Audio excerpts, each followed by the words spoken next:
go! Bata pa ako, walang alam ko na lahat ng halihim na pagpili ko kumain. Pagkakagaling sumakaya ako, nakakasama na ako. Nalulungkot naman kapag hindi ka nakikita. Aantay sa ipon na bumaba ka sa likod. At sa ating katuan, sana ingay sumikot. Sabi natin kakainin mga dana na kibaw. Ngayong pag-uwi, gumamela aking babaw. Simbolo ng pag-ibig kung di kaya pagkasin. Dahil natatakot ako, baka kayo pag-ayos. Sabi ta, alas pa rin ang dalaw sa inyong bahay. Lalabas sa may kasala, mag-aawak ang bukur. Lalaro na nga, wala na lang. Sir, tumabeno, mamalo na ilibili sa inyo. Sa akin, sa akin, sa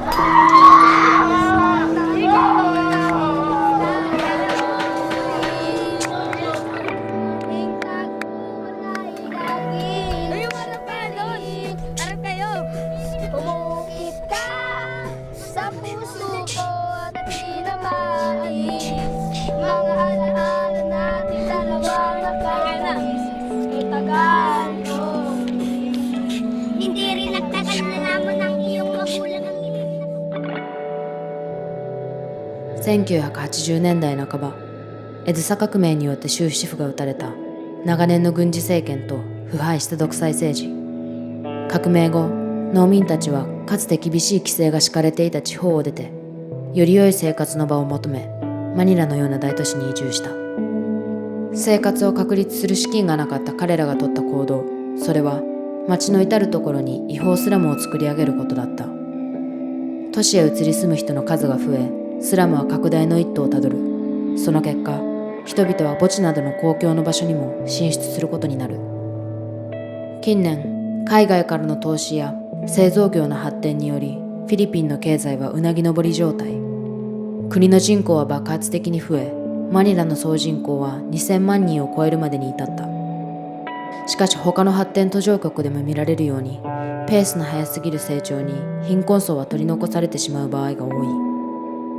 ことマニラにおいては、皆が経済成長の恩恵を受けるのではなく、単に劣悪な生活環境の中で生きる貧困層の数を増やしてしまっている。そんな違法スラムの一つであるココナボタス墓地では、2014年現在、約6000人が墓石の間で暮らしていると言われる。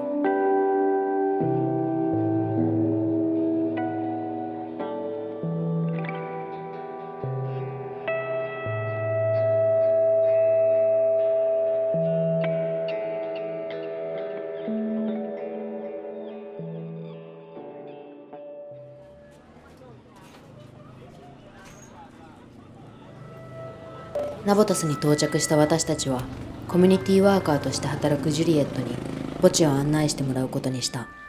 Nice to meet you. I'm Yuka. Nice to meet you too. I'm Juliet. Juliet. When was the very first time you came to this cemetery? It was 1986. Was there already a community like this back in 1986? Yes, but it is not totally. Konti lang ang mga bahay dito noon. And then later on, the families here are multiplied. Dumating galing sa probinsya from Samar. So, one by one, they put up houses here para dito na sila tumira. So, it becomes community.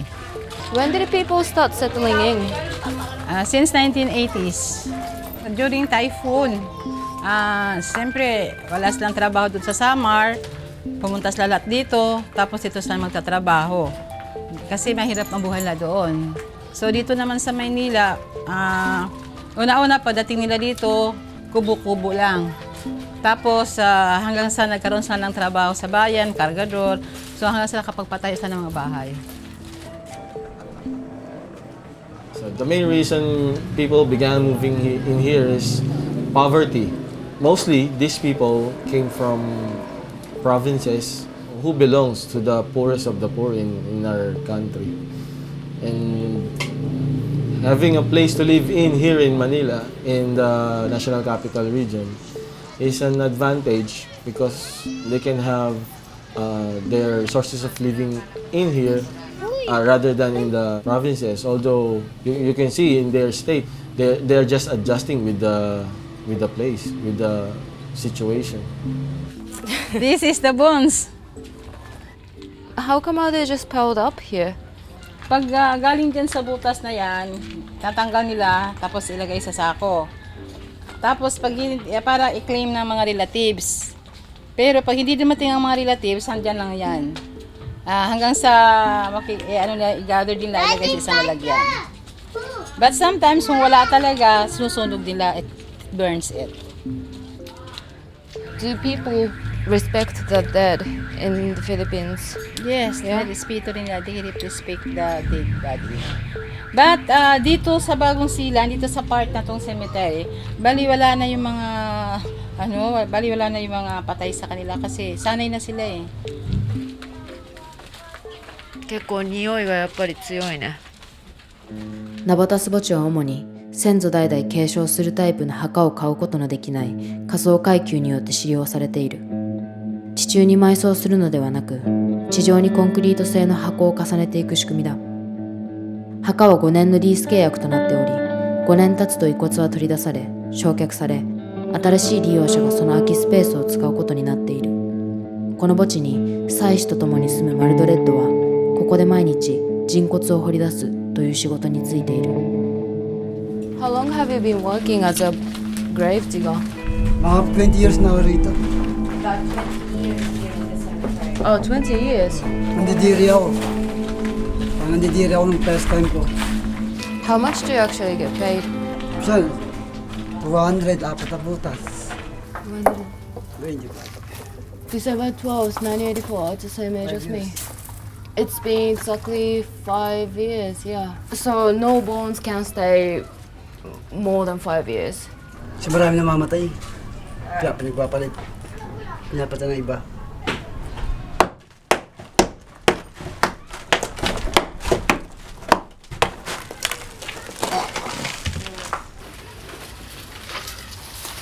Oh my god.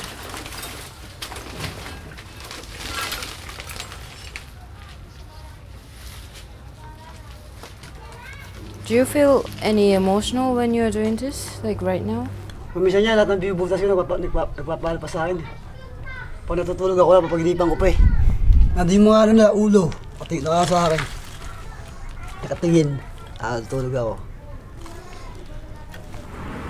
Yung ulo nga ng tao, pag binabaksak ko, nagbutas ako sa taas. Pag binabaksak ko yung ulo, sumasakit yung ulo ko eh.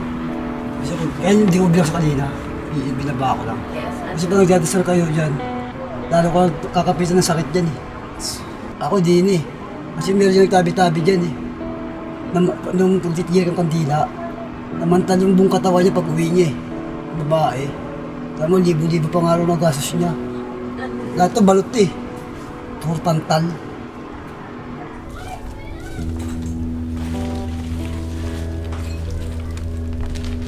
Dahil sa ako, tapos lagyan ng pangalan.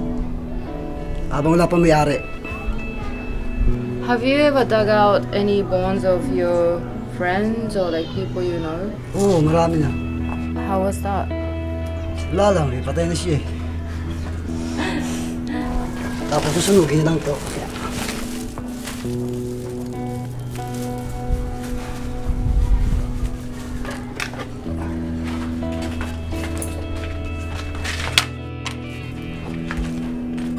Hindi pa. Mga hapon pa yan kasi maraming bata rin. Naamoy. Okay. Yoka, this is Nico and Arnold. They're cleaning the graves. Do you clean graves every day? Araw-araw. What is a brush? Sabon. Soap. Sabon, soap. Bon. Okay. So, there.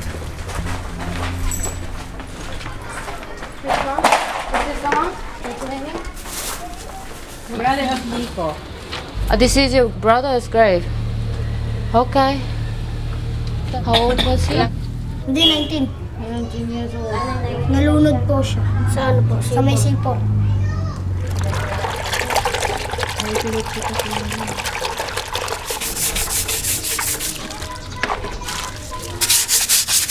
How long have you guys been doing this for? Tagal na rin po, matagal. How many graves do you clean every day? Mga 30. And do you get paid to do this? Minsan 15, minsan 20. Walang bibigyan ng pasan na magulang.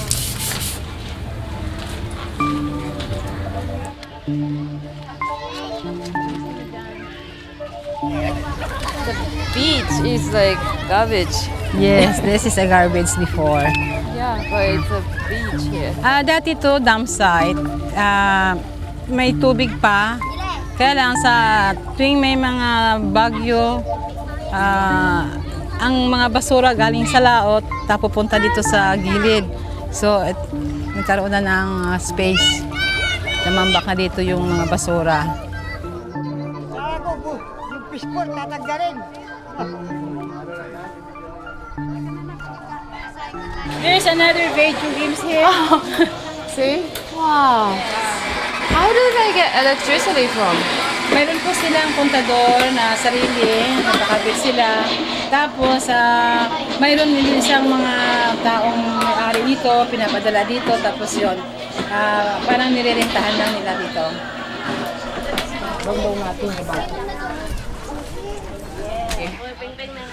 She's cool. What's your name? JN. How old are you? 18. 18? That's cool. What does it say? Ano daw yan sa'yo? Mary Jo. Pangalan po ng ex ko. Ex-girlfriend? Okay, so you like girls. Huh? Jelom.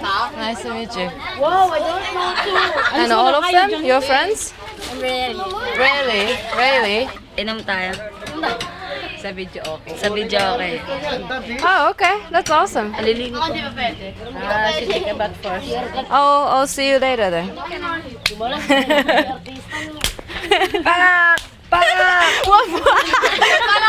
Sakit. Sorry.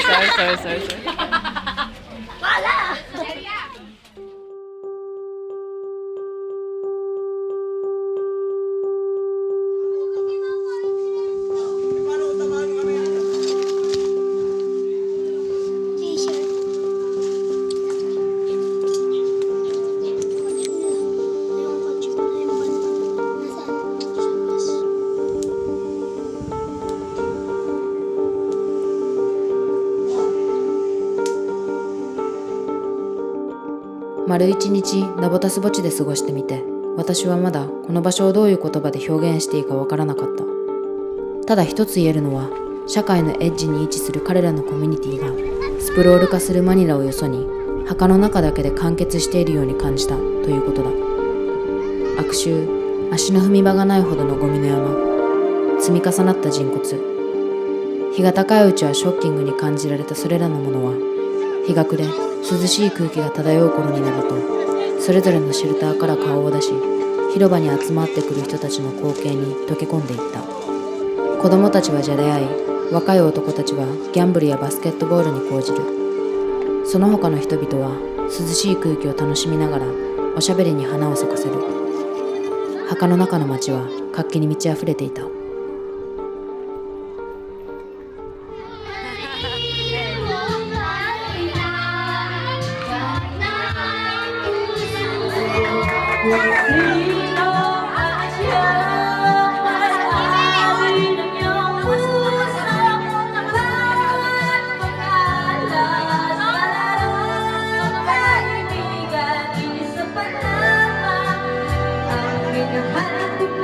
She can dance? Yesterday. Can she dance? Can we put some hands? Yeah.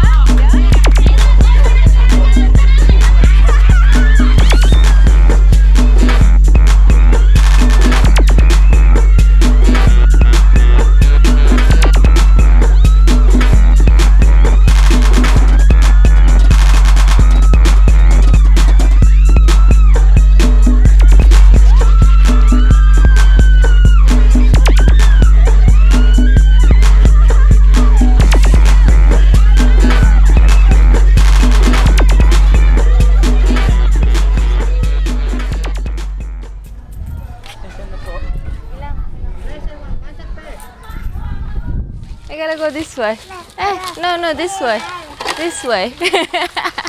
Come on, let's go this way. ナボタス墓地に足を踏み入れた瞬間、まず最初に目につくもの、それはそこら中を走り回る子供の多さだ。Hey, how are you? 現在妊娠2ヶ月という17歳の少女マリエールにこの場所で子育てをすることに対して心配事はないか話を聞いた。 How long have you been living here for? Gano'n na kayo katagal nakatira dito? 20 years. 20 years. But how old are you? 17. So, Yung bata pa po, yung tatay ko po, bago pa po ako silang nandito na po sila. may... Namatay. Mga namatay na sila lahat. What was it like to grow up here? Kami naiiba kasi minsan hindi kami kumakain. Sa hirap ng buhay. Minsan po kasi bumabagyo rito tapos wala na po natitira sa mga gamit namin. Tapos pag umuulan, basa kami lahat. Ganun lang. Sa umaga, tulog. Tapos pagdating sa gabi, mga masura. Tapos ibibenta pagising. Kabibili ng bigas. And this is the very first time to be pregnant? How do you feel? I don't know. Exciting. Excited? That's good. Where would you give a birth? Saan ka manganganak? Sa bahay lang po siguro.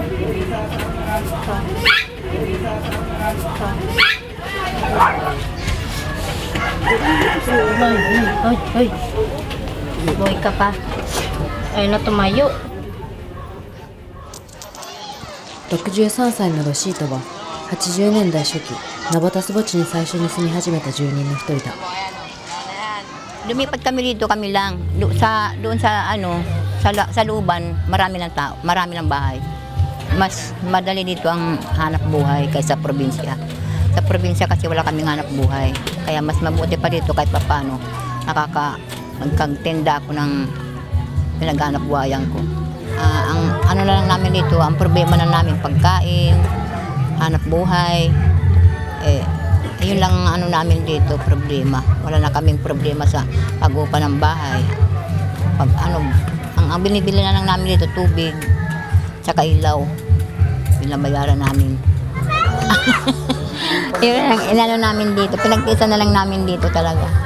Habang buhay kami dito, tumiis, simula 1980 hanggang ngayon, nagtiis pa rin kami kahit mahirap. Wala kaming matakbuhan yung mga kapatid kung hindi ka, ako lang naghanap buhay dito sa amin.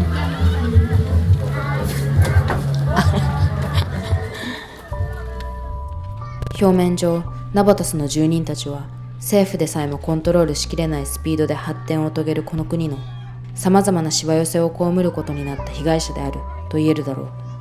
そしてこのような人々は深刻な人口爆発問題を抱えるこの国で今この瞬間もものすごいスピードで増え続けているのだ。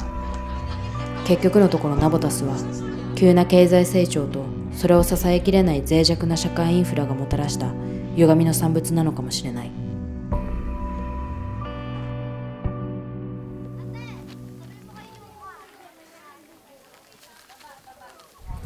Dati-rati sa bahay pa natin, pinangarap ang lahat. Umawit pa sa hangin, amoy araw ang bulat. Naalala ko pa noon, nag-aaral pa ulit. そして今、統治の及ばない違法スラムを一掃するため、地方政府は墓地の住民を立ち退かせ、マニラからさらに離れた再開発地区に移住させる計画を発表した。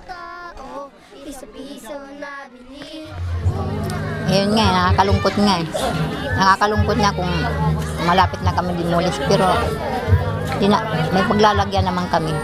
Kaya lang, siyempre dito ang hanap buhay namin.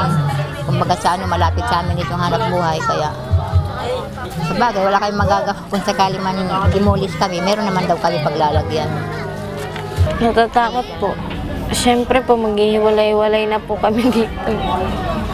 Hindi na po namin alam kung saan kami titira. Oo, sa magpunta eh. Sige.